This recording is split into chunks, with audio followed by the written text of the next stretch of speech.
एक गांव में एक गरीब किसान रामू नाम का व्यक्ति रहता था। उसके पास जमीन थी, लेकिन बहुत छोटी सी। वह दिन रात अपनी जमीन पर मेहनत करता था ताकि कुछ पैसों का इंतजाम कर सके। उसकी जमीन बहुत उपजाऊ नहीं थी, फिर भी वह पूरी उम्मीद और मेहनत से काम करता था।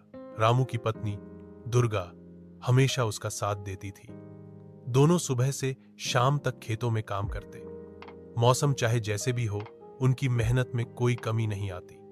वह कभी नहीं थकते, क्योंकि उनका सपना था कि उनकी मेहनत से उनका जीवन बेहतर हो सके। एक दिन गांव में एक बड़ा तूफान आया। सब कुछ उखड़ गया और रामू की छोटी सी जमीन भी बर्बाद हो गई। उसकी मेहनत पूरी तरह से ध्वस्त हो गई। उसे समझ नहीं आ रहा था कि अब वह क्या करेगा, लेकिन वह हार मानने वाला नहीं था।